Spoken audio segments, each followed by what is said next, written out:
मेरा नमस्कार। आज हम भूगोल पाठ 1 संसाधन और विकास इसके बारे में जानेंगे।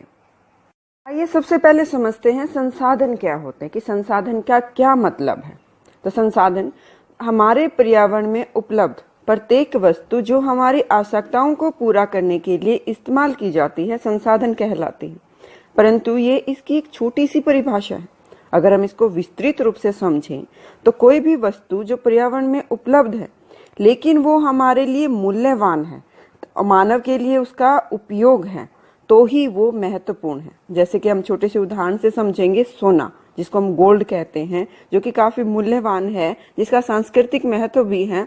मान लो हम गोल्ड को इम्पोर्टेंस ना दें तो क्या होगा, तो उसको किसी भी संसाधन में शामिल नहीं किया जाएगा। इसका मतलब होगा कि यानी हमारी प्रकृति में उपलब्ध वस्तु तो है, परंतु वो हमारे लिए मूल्यवान तभी होगी जब हम उसको संसाधन के रूप में मान्यता देंगे। तो इस प्रकार संसाधन का विस्तृत रूप से समझें तो तकनीकी रूप से सुलभ, आर्थिक रूप से संभाव्य और सांस्कृतिक रूप से स्वीकार्य हो तभी वो संसाधन कहलाता है। जैसे हमारे खनिज, वन, जीवाश्म ईंधन आदि। आप भी बहुत से अन्य लोगों की तरह संसाधनों को प्राकृतिक उपहार समझते हैं, तो ऐसा नहीं है। संसाधन मानवीय क्रियाओं का परिणाम है और मानव स्वयं एक मूल्यवान संसाधन है।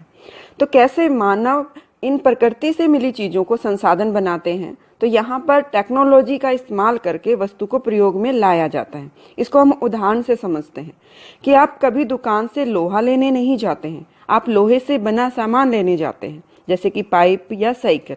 तो प्रकृति ने हमें लोहा दिया और हमने लोहे से उस वस्तु को बना लिया जो हमें चाहिए। तो इस प्रकार प्रौद्योगिकी या टेक्नोलॉजी का इस्तेमाल करके हमने उसको अपने रूप में ढाल लिया। दूसरा इसमें महत्वपूर्ण बात यह है कि इस जो वस्तु हमने प्रकृति से ली है उसका सांस्कृतिक महत्व होना चाहिए। जैसे कि हमने सोने का बताया कि उसका सांस्कृतिक महत्व है, वो मूल्यवान है। और तीसरी महत्वपूर्ण बात इसमें है कि यह आर्थिक रूप से संभाव्य होनी चाहिए, यानी कि इसका मूल्य होना चाहिए, हमें इससे फायदा होना चाहिए। तो इस प्रकार कि मानव ने प्रकृति से चीजें प्राप्त की संसाधन के रूप में, फिर उसके ऊपर टेक्नोलॉजी का इस्तेमाल किया और बाद में संस्थाएं आती हैं जहां पर उसको वस्तु को उपयोगी बनाया जाता है। तो इस प्रकार संसाधनों का निर्माण किया जाता है। हैं संसाधनों के वर्गीकरण की ओर, यानी कि हमने अपनी आवश्यकता के अनुसार इनका अलग अलग रूप से वर्गीकरण कर रखा है। मुख्य तौर से हम इनको 4 भागों में बांटते हैं। पहला उत्पत्ति के आधार पर, दूसरा समाप्यता के आधार पर, तीसरा स्वामित्व के आधार पर और चौथा है विकास के स्तर के आधार पर। इन्हें अलग अलग जानते हैं। सबसे पहले चलते हैं उत्पत्ति के आधार पर। इसको हम 2 भागों में बांटते हैं। पहला जैव संसाधन, दूसरा अजैव संसाधन। जैव जैसे कि नाम से ही पता चल रहा है कि इसमें जीवन है, यानी कि वो संसाधन जो जीव मंडल से प्राप्त होते हैं और उनमें जीवन होता है वो जैव संसाधन कहलाते हैं, जैसे मनुष्य, वनस्पति, जीव, मछली पालन, पशुधन आदि। दूसरा है अजैव, यानी कि जिसमें जीवन नहीं है। वे सभी चीजें जो कि गैर जीवित चीजों से बनी होती हैं उनको अजैविक संसाधन कहा जाता है, जैसे कि चट्टानें और धातुएं आदि। दूसरा प्रकार है समाप्त होने के आधार पर, जिसको हम समाप्यता के आधार पर भी बांट सकते हैं। ये भी 2 भागों में बटेगा। पहला है नवीकरण योग्य संसाधन और दूसरा है अनवीकरण योग्य संसाधन। नवीकरण योग्य संसाधन वे संसाधन जिन्हें भौतिक, रासायनिक या यांत्रिक प्रक्रिया द्वारा नवीकृत या दोबारा उत्पन्न किया जा सकता है, जैसे कि हमारी सौर ऊर्जा, पवन ऊर्जा, वन, वन्य जीवन आदि। अनवीकरण योग्य संसाधन वो संसाधन होते हैं जिनका एक बार प्रयोग होने के बाद वो खत्म भी हो जाते हैं और इनको बनने में काफी लंबा समय भी लगता है, जैसे हमारे खनिज पदार्थ, कोयला है, जिनको बनने में काफी वर्ष लग जाते हैं और एक बार इनका प्रयोग के बाद ये खत्म हो जाते हैं। तो इनको हम अनवीकरण योग्य संसाधन कहते हैं।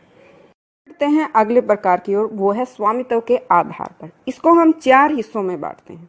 पहला व्यक्तिगत संसाधन, दूसरा सामुदायिक संसाधन और तीसरा राष्ट्रीय और चौथा अंतर्राष्ट्रीय संसाधन। तो समझते हैं सबसे पहले व्यक्तिगत, यानी कि जिसके ऊपर व्यक्ति का स्वयं अधिकार होता है। जैसे किसानों के पास बहुत सारी जमीनें होती हैं जो उनको सरकार से लगान देने के बदले उनको मिलती हैं।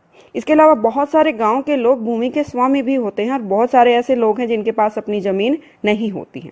अगर हम शहरों का उदाहरण लें तो शहरों में भी लोगों के पास खुद की जमीन, घर और जायदाद के वो मालिक होते हैं। तो इस प्रकार ये जो संपत्ति है वो व्यक्तिगत संसाधन के अंतर्गत आती है। दूसरा, सामुदायिक स्वामित्व वाले संसाधन, वे संसाधन जिस पर सभी लोगों का अधिकार होता है, जैसे गांव की सामलात भूमि जिसमें शमशान भूमि, तालाब इत्यादि आते हैं। नगरों के जो सार्वजनिक स्थान हैं, पिकनिक स्थल हैं, खेल के मैदान हैं, उनके ऊपर सभी लोगों का अधिकार होता है, तो उसको हम सामुदायिक स्वामित्व वाले संसाधन बोलते हैं। अब बढ़ते हैं राष्ट्रीय संसाधनों की ओर। तकनीकी तौर पर देश में पाए जाने वाले सारे संसाधन राष्ट्रीय हैं। सारे देश की जनता का उनके ऊपर अधिकार होता है और देश की सरकार को कानूनी अधिकार भी होता है कि वह व्यक्तिगत संसाधनों को आम जनता के हित के लिए अधिग्रहित कर सकती है।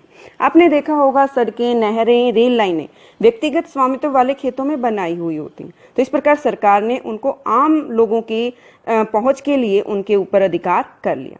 इसी तरह सारे हमारे जो खनिज पदार्थ हैं, जल संसाधन है, वन्य जीवन है, राजनीतिक सीमाओं के अंदर सारी जो भूमि आती है, 12 समुद्री मील तक महासागरीय जो क्षेत्र आता है, वो सारे इसके अंतर्गत जितने भी संसाधन होते हैं वो राष्ट्र की संपत्ति होते हैं। और दूसरा है अंतर्राष्ट्रीय संसाधन।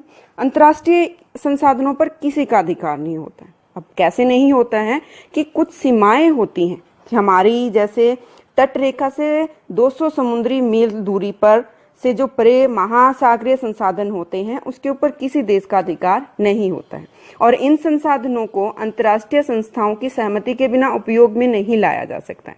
यानी कि आपसी सहमति से हम इन अंतर्राष्ट्रीय संसाधनों का उपयोग कर सकते हैं।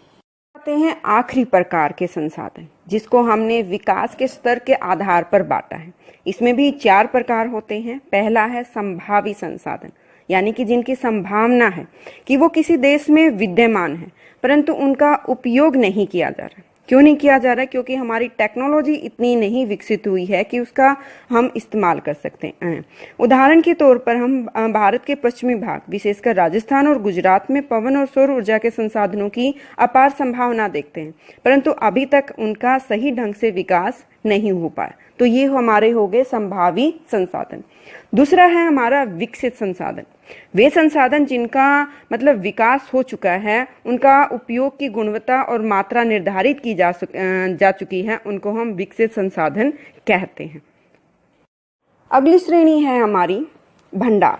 पर्यावरण में उपलब्ध वे पदार्थ जो मानव की आवश्यकताओं की पूर्ति कर सकते हैं, परंतु उपयुक्त टेक्नोलॉजी के अभाव में वो हमारी पहुंच से बाहर हैं, तो उनको हम भंडार संसाधन में शामिल करेंगे। उदाहरण के लिए समझें तो जल 2 गैसों हाइड्रोजन और ऑक्सीजन का यौगिक है और हाइड्रोजन ऊर्जा का मुख्य स्रोत बन सकता है, परंतु हमारे पास इतनी उन्नत टेक्नोलॉजी नहीं है कि हम इसका इस्तेमाल कर सकें। तो ये हमारे किस में गए? हमारे भंडार संसाधन में शामिल हो गए।